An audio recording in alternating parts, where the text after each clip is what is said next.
koonkan aadmiga jooga qof kasta kurbadiisiyo kaskiisuu hadlayaaho dadku waa kalamaan haddii aad kululaato halla boodin ka shee kaalintaada ka qaado dadku waa kalamaane wixii kula wanaagsan qaar baa kohanayee ha kasoomin dhegayste dadku waa kalamaane intaasi waa kaftan waanee markanna ku soo dhowaada xubintii kalamaan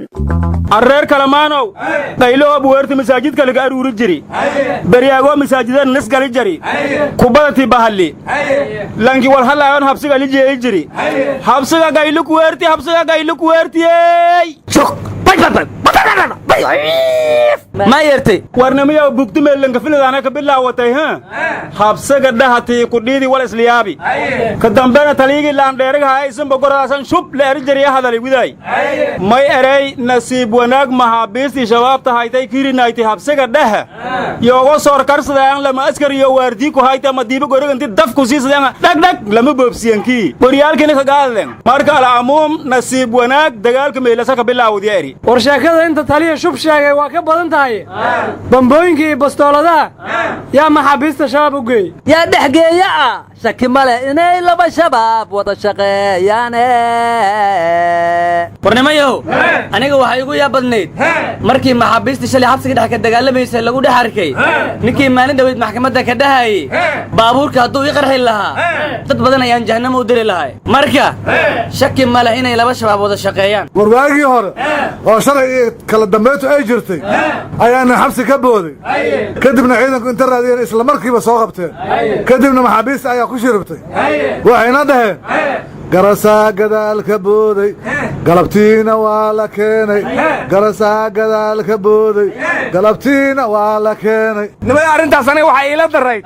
waxaa la yidhi maxaabiistii mid ka mid ahoo qori sitaa soo baxay 10kii jeegboontiyo xabsiga iridiisa iyo u dhaxaysa laamigana waa soo dhaafay isgoyska xamar jajab iyo dekadda inta u dhaxaysuuna qof ku dilay mootana waa ka raacay isagoo qorigiisii wata meeshuu rabuuna iska aaday marka waxaa ii soo baxday mid bashaar ha qaatiyo hub iyo shaabad gooniya shaydaanba shaydaanka kale wuu shantogayaaye shaki male inay laba shabaab wada shaqeeyaan warnimayow aniga shalay waxaa ii soo baxday in filimkii la dhahaya brison brig lagu tijaabiyey xabsiga dhexe xamar weliba xalqadiisii 5aad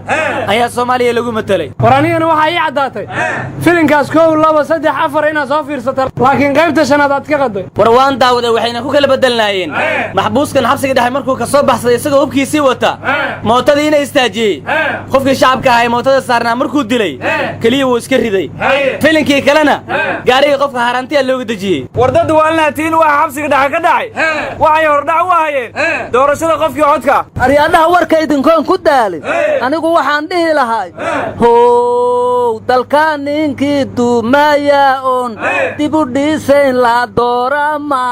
dalka ninkii duumaya oon dib u dhiisayn la doorama haye war Cabdullah yaa ku yiri maxaabiista la dooranaya ma falanta war reer kalamaan horta garantumaysa ateen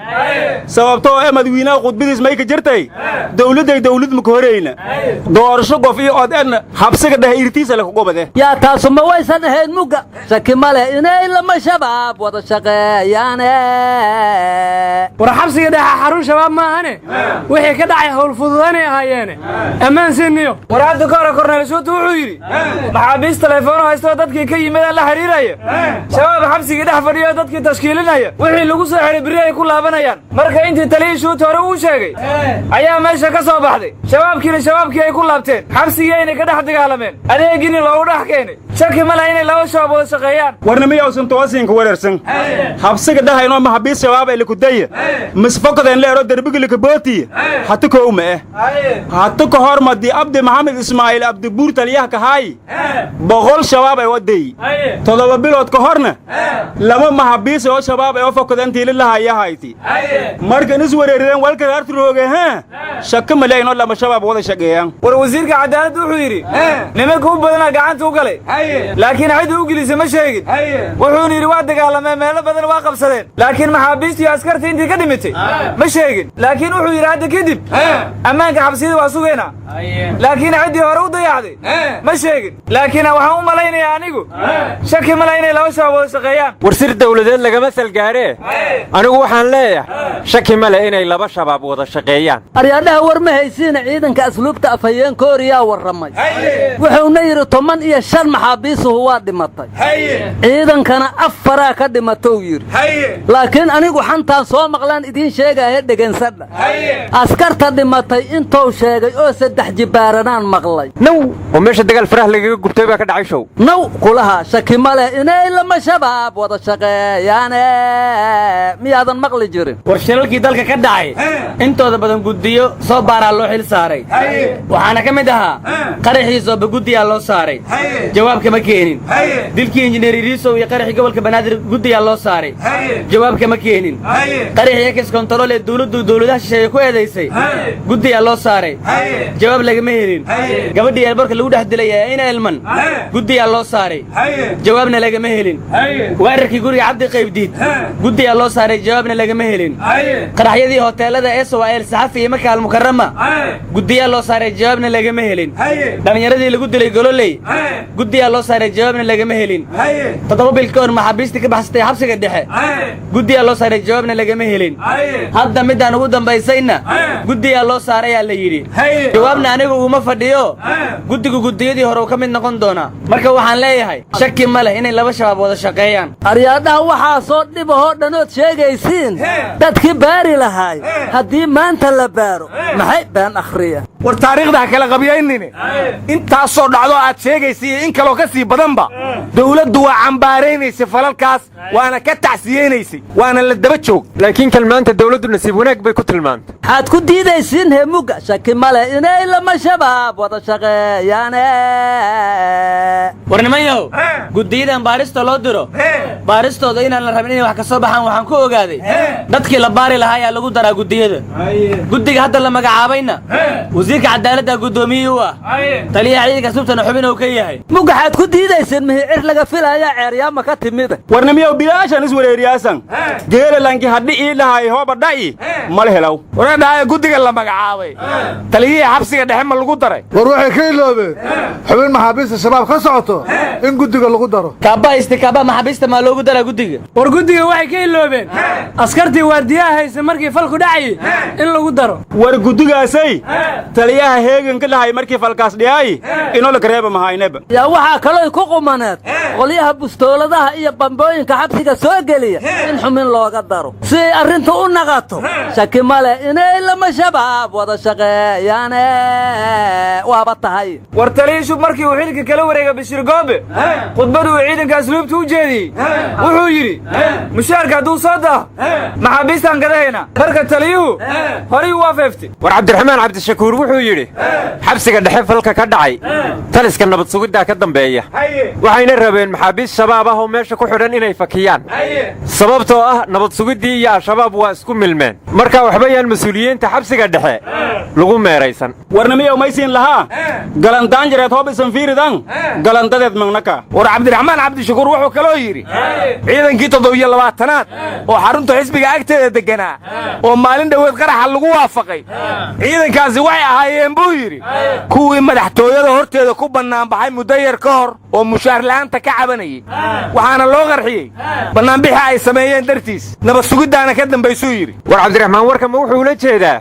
cudurka kaa gala fardaha haddii laga gubo dameer dawada lama gaadhaye war cabdiraxmaan cabdishakuur wuxuu kaloo yidhi intii dalku ra'iisul wasaare la'aanta ahaa jeenanbaa baa dhacay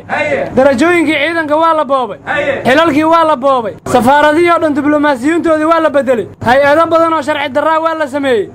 madaxweynuhuna wuxuu rabaa inuu xukunka boobo war cabdiraxmaan wuxuu yidhi shirkii dhuusa mareeb in la aado looma socdo waxa dhammoo loo daahiyey in xukuumad la dhisana waxay tahay in shirkaas la fashiliyo si muddo kororsi loo sameeyo war cabdiraxmaan cabdishakuur oo mucaaradadiisa xad ka dhaaftay wuxuu la taliyey ra'iisul wasaaraha soo socda oo aan weli la magacaabin mariyuu ku sii arka wuxuuna kula taliyey tallaabada ugu horraysa inuu taliska nabad sugid wax ka qabto war cabdiraxmaan waxaad mooddaa inay uga dhegan tahay oday aan loo dhowaa karine say wax ka yihiin war cabdiraxmaan waxay uga dhegan tahay oday uusan xataa magaciisa ku dhawaaqi karin war cabdiraxmaan cabdishakuur madaxweyne farmaajo faraatiga ha iska siiyo ma yidhi calaayadan kaftankii la soo dhaaf kululaatay xaajadu waddankii karbaa galay ilaahu na bixi cabdullow ma waxaad u jeeddaa kululaatay xaajadu ninkii kuray ah baa mooge war adinkoon daali waxaa la yidhi darajada anaa mudan doolarkana anaa raba hadday dawladnimo tahay adinkaa dalbanayoo u durbaantumaayee ha ka nixin dadweynow war anna waxaan dhihi lahaa hubka yaa xabsiga geeyey maxaabiista yaa u dhiibay bistooladaha yaa u diyaariyey bambooyinka yaa u gacan geliyey yaa hawsha wax ka ogaayo dagaalka soo agaasimay warnimayo macallin ilka case dagaalkii shalam ka qayb galay aad u daalaysin shaki male inay lama shabaab wada shaqeeyaane waaye horta maxbuuska fakaday